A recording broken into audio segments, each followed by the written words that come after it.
Wiseacre, it was, maybe 20 years ago. I'm trying to think back on when we said, this is what we want to do. And it came from his personality, I think, more than anything, to get started. And maybe even going back to when we were kids, I feel like Davin's always had unique interests that he would really excel at. And it kind of drive my parents crazy because he was smart, but just maybe wouldn't care about a class or something, but he would, read Stephen King books instead of what he was supposed to read for school.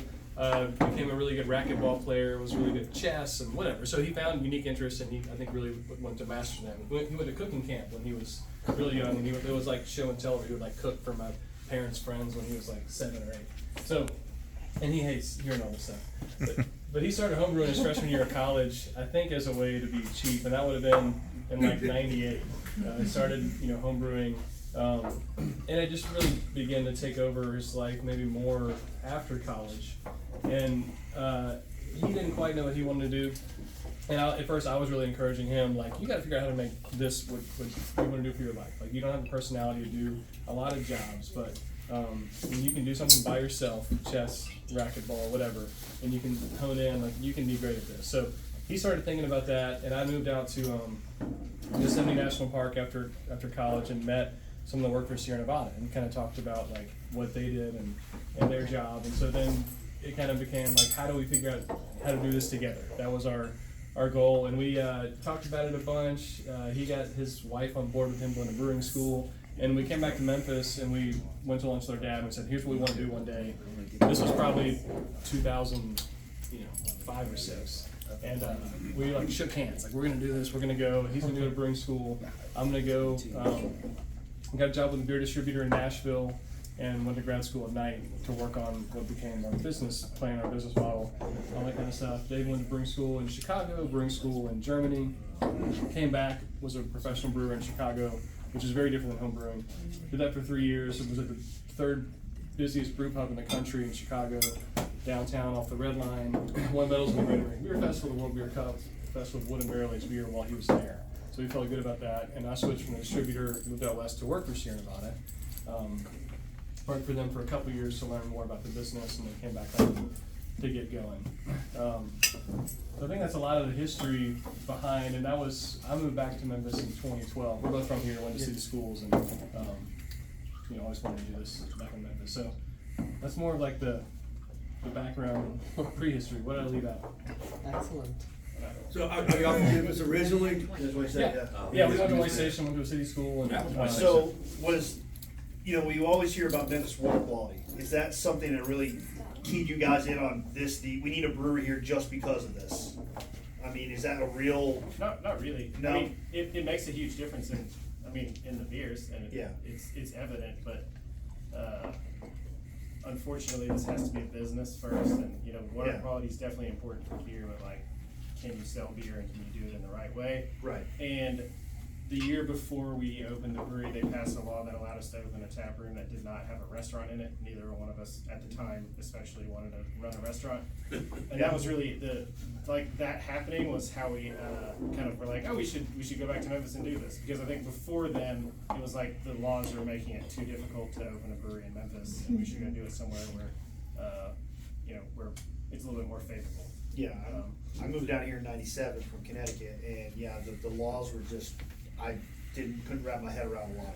Well, and there's an ABV law and taxes that got changed within Yes. a year or two of us opening, and we knew those were kind of on the way as well. And those, that really matter. They still really matter. If you guys are an under IPA, it's 6.2% because at the time to buy beer in the grocery, it had to be 5% by weight, which is 6.2% by volume. So we didn't have an IPA in the grocery store that was over 6.2% at the time. So those things were both on the way, which mattered a lot too. The water is super important. I remember, the Tiny Bomb was the first beer we made, and Davin was in love with the challenge of making great lager when he was in Chicago, and so he was really passionate about it. The first time we made it, he was like, "This is the best, Pilsner I've made," and it's because the water is soft. It's really tough to make great lager in other parts of the country where water is really hard and there's a lot of unwanted mineral content. We have the softest water in the country. Pills in Czech Republic has the softest water in the world. So that is a big point. And we can add, we can build water up to make certain styles of beer, but having a really soft water base is important. you're not you have to spend money on technology, ROI and stuff to make that water brewable. I've heard in some parts of the country, you have to work with the water to make it brewable, and here it's pretty much ready to brew because of. A ton of money, like Firestone does like reverse osmosis and that kinds of stuff. That's what I mean. Yeah. ROI, reverse. Okay, sorry. The name Wiseacre. Where's that come from? Yeah, he just asked about the name Wiseacre. Our grandmother, our dad's dad, that was just something she used on us, and it could be a good thing or a bad thing. Just kind of a word for a smart ass, but we got called out a lot by her. And I think when we first were thinking we're gonna open a brewery one day, we had a lot of name ideas that were very much like, I don't know, just like not anarchist, but like we thought like this is revolutionary or something. But we just want beer to be fun. I think it's not for everyone to take really seriously all of the time, and so we thought that name kind of expressed that as well. Like we want to do our part in being as serious and as great as we can, but we want it to be fun when it leaves our care. Just like get-togethers like this. So we thought that would help capture that. But it's something like our grandmother said. Cool. So I just have one question. Like, so Ananda is like your the top beer. Yeah. So I just want to know, being an Indian, Ananda means like for us it's happiness. Yeah. So how did you guys come up with that name? Yeah, I was just looking through some Sanskrit and found Ananda and saw that it meant bliss and thought that was a really great idea. That's so nice. I mean, I knew the meaning, but I never knew the root how it is. Yeah. So that's so good to know. When we first named it that, everyone was like, "Did you mean Amanda?" And I was like, "No." It's like That's so good to know. And people Like, would yeah. mispronounce it when it was new. They didn't know how to say it. And Yeah. I had so many times tell people it's not Ananda, it's Right. Ananda. Anaconda? Yeah. Yeah, it's like that. No, A lot of misconceptions. Yeah, so, but when I saw it in the first place, and I was like super happy, like wow. But I never could relate to it, so I just wanted to ask that. So yeah, that's so nice to know. The brew you put out for the St. Jude Marathon, that was another good, go back to like Native American language on that brew, so it's nice that you're incorporating all that into the brews and the names, that, yeah, it's a very diverse, because Memphis is a very diverse city, so it's great that you're bringing that in. Thanks. And we got the Urusu, the Japanese rice lager, which he went to Japan, had a really cool experience, and that was kind of the impetus for that beer, that name. Mm-hmm. And I'm sorry, the Jean Delay is just an awesome summer beer. That is just great. Oh, yeah. I thought that was the greatest name ever too. It's just, they went well with it. That one, when that comes out, it's going quick. So Yeah. yeah, I found it. So how did y'all started the astronaut status, right? Like it's an event every year, right? I met Frank standing in line 3 or 4 years ago for astronauts. So what made y'all start that whole annual thing? I mean, it's really I kind of like cut my teeth brewing in Chicago, which is like It's all of Bourbon County. yeah. I mean, it's the ground zero for barrel aging beers. Yep. And when I started brewing in Chicago, there were 3 breweries in Chicago, so it was just like Rock Bottom, Peace, and Goose Island, and all of us would play around with barrel aging with a lot of different styles. I feel like it's kind of moved where pretty much everyone just does imperial stout. It's a little boring, but at a time there was people were throwing all kinds of weird stuff in bourbon barrels and seeing how it turned out. But basically, as soon as it was probably like the 10th or 11th beer we ever made, just because I had always done it in Chicago, and I was like, we gotta immediately get beer in barrels so that next year we've got barrel aged beer to sell. So we just started making it immediately, and we had no idea what the response would be down here. I knew in Chicago people got really excited about it. There's definitely a lot of that. Like, this works in Chicago. I don't know if this will work here. We'll see. But it went over pretty well. Oh yeah. Yeah. I'm in line every year before it opens up. I Yeah. like Yeah, the and the timing original, on it. The timing of the December release is nice. Yeah. It's nice and cold. Yeah. It was supposed to be like I would go to Mexican restaurants in Chicago and drink horchata. So it's basically like just the spice part of horchata in imperial stout. I would say your perspective, though, and tell me if I'm wrong, but like when we're doing adjuncts and beers, you very much want to taste the base style of beer. Like we want people to taste that it's imperial stout. You just don't want it to be like vanilla, whatever. Like those things should be subtle. And I think there's a lot of times when that happens and it's so overwhelming, whatever the adjunct is in the beer. So I think that's always your goal when you're using adjuncts, is to be able to taste the base style of the beer, be able to taste the barrel, and then there's subtle things that are there as well. Sure. Yeah, and you want the flavor to come off as a natural thing too. I mean, I can't tell you how many Imperial Stouts I've opened and I'm like, that is a Yankee Candle, and I'm That's a good description. Yes, yeah. And Ashton says Dirty that's socks to Yankee Candle. That's true. That's good. So do y'all age them 12 months, typically a year? Yeah, it's usually a year. I mean, we've done a few. The cognac one was 2 years. We've done a couple of longer ones, but the traditional one's always 12 months. Sweet spots, Yeah. 12 months, yeah. And we've done rum and whiskey as well. And somebody mentioned Symphonic earlier, but did you guys, anybody have the tequila barrel aged beers we made? I have. That's one or two. Yeah. Those are some of my favorites that we've done. I mean, they were They were good, yeah. 5%, I think Belgian single with grapefruit, and it tasted like squirt. Have you guys ever had that grapefruit soda? Yeah. Like, I just thought that was incredible to do something that was really good. It tasted, it was awesome. I like the tequila one was different, but it was good, yes. And you could taste the tequila in it, you know. It was real good. Agave, yeah. I used to go to the OG place for that.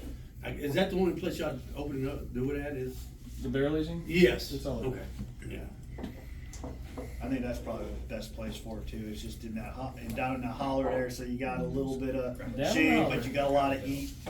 So I love the train coming by. I love all that. It's just, that was a great place. It's more fun than it is more fun. This is much nicer, but it's fun to be at the OG. Nobody in Memphis likes anything to be nice. Well, no, I mean, Hey, if you got a place like Alice's that's still in existence now, I mean, that pretty much tells I you. love the train flying by, you know. I love all that. It's nice. 21. Well, initially I was trying to get the event at OG, but because of room and stuff like that, we're here at the HQ. So, and nostalgia and everything like that is always at the OG. HQ, I love HQ Yeah. because it's more taps, right? Yeah. Yeah, you got a lot Come of in, work. I can just, there's a lot more taps. And we discussed about the location for a couple rounds, I and came in here probably 6-7 months ago, and they're like, oh, we had one keg of 2017 astronaut status left, and this is coming over. And I just happened to walk in that day, right? I'm like, Me too. yeah. Brady sent me down here one year to pick up some things. Best so far is 2016. And they were like, 16, I yeah, think we it's like already 21 at last the. year. Yeah. OGs. Yeah, this is Awesome. good, the 21. Frank. I had a question. Yeah. Been here a long time, born and raised. Is it true that in the early days you had stronger beer than every other Memphis brewery because you had like a special license? Yeah. Correct. Yeah. oh, that's cool. Because there's you and High Cotton and Memphis Made all opened up 2013, Within months. and I was drinking beer. I was like, why do they have like Adjective Animal and Astro higher than anybody else? You had a special We license, had correct? a distiller's permit. Yeah, that's what I was told. You had a It still. was another thing that we like as soon as really before we even opened, we started chasing that because it was like it was stuff I did in Chicago. I was like, how are we gonna not make Legally. 9%? Yeah. Right. Yeah. So we made Snowbeard, which was a barley wine, and Yeah. we made Azazel at first. Okay. I missed Snowbeard. I missed that It's one. no beer. Yeah, and then Astronaut Status came out, I guess, the following December. But those were, and I think it was us, Yazoo, and then somebody in East Tennessee were the only breweries that have that distiller's permit. But we get taxed on it when we make liquor. Yeah, it sucks. But you can't make a Belgian Gold that's like 6.2%. It's not a Belgian Gold. That's the way it was when those 2010s when you opened up. The limit was 6.2, 6.3. So that's why I was asking, why are they getting away with making this wrong? Right. I was told. I just wanted to confirm that was true. Yeah, Paid our taxes. No, I don't work for the fucking. I don't work for the system. We got a narc in here, Frank. Well, let's get a little lighter. How's this? What, out of your two opinions, is your favorite variant? Because the variants are still somewhat new on the Astro. Because, for a while it was just Astro. Then it was about 3, maybe 5 years ago, variants have started coming. What is the favorite variant out of both you guys? I think mine's I like the cognac one. Cognac. The XO cognac 2-year barrel age, right? I think that was my favorite. I've gotten to where I prefer just the barrel expression in the beer, and like we're gonna move straight into the no vanilla, no cinnamon. Like I just want to taste the beer and barrel. Yeah. And I think that's a version where you get a lot. You get more room than I'm getting in the barrel. The pacing was serious for the one vertical, and then it was.